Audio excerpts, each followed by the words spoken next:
আপনার শাবল আছে, লাঠি আছে, মোটা মোটা বাঁশ আছে, সবকিছু দিয়ে মেটেছে, ইট। চাঁপাইনবাবগঞ্জের মহারাজপুর মিয়াপাড়ায় জমি সংক্রান্ত পূর্বশত্রুতার জের ধরে পরিকল্পিতভাবে এক নারীকে কুপিয়ে ও মারধর করে হত্যা চেষ্টার অভিযোগ উঠেছে। এতে গুরুতর আহত হয়ে হাসপাতালে ভর্তি রয়েছেন সদর উপজেলার মহারাজপুর ইউনিয়নের মিয়াপাড়া গ্রামের মোহাম্মদ শামসুদ্দিনের স্ত্রী মোসাম্মদ রাজিয়া সুলতানা।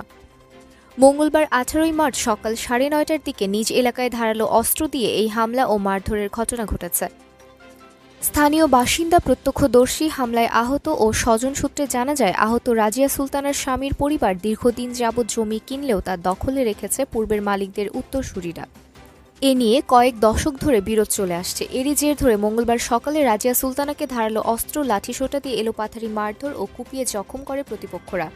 পরে স্থানীয় বাসিন্দা ও স্বজনরা তাকে গুরুতর আহত অবস্থায় উদ্ধার করে 250 শয্যা বিশিষ্ট চাঁপাইনবাবগঞ্জ জেলা হাসপাতালে ভর্তি করে। বর্তমানে জেলা হাসপাতালের মহিলা সার্জারি ওয়ার্ডে চিকিৎসাধীন রয়েছেন রাজিয়া সুলতানা। আহত রাজিয়া সুলতানা বলেন, জমি নিয়ে দীর্ঘদিন ধরে বিরোধ চলে আসছে। এরই জের ধরে মিয়াপাড়া গ্রামের মোহাম্মদ রুহুল আমিন, স্ত্রী পানসুরা বেগম, মেয়ে মিলিয়ারা বেগম, শিউলি বেগম, রিমা বেগম, রুমা বেগম ও তার জামাই মাসুদ আলী পরিকল্পিতভাবে হামলা চালিয়ে হত্যা চেষ্টা করে। ধারালো ছুরি চাকু দিয়ে কুপিয়ে মাথায় জখম করে মেরে ফেলার চেষ্টা করে সন্ত্রাসী বাহিনী। আজকে সকালবেলায় আমি আমাদের বাড়ির পিছন দিকে বের হয়েছি। তারপরে আমাদের ওই মাটি চুটির বিষয়লে ওর সাথে একটু ঝামেলা চলছিল।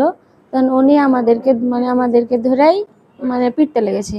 উনি ওনার 3-4 মেয়ে, ওনার 2 জামাই, উনি ওনার স্ত্রী সবাই মিলে আমার ধরে পিটতে লেগেছে। আমাদের তো কেউ ছিল না, আমাদের তো কেউ নাই, আমরা তো বাড়িতে একাই থাকি। আমরা 2 জামাই, আমার ওই যাকেও পিটেছে।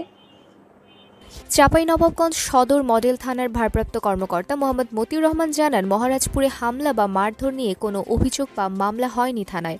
অভিযোগ পেলেই তদন্ত সাপেক্ষে প্রয়োজনীয় কঠোর আইনানুগ ব্যবস্থা গ্রহণ করা হবে। Bushra Eva, ETV Bangla news desk.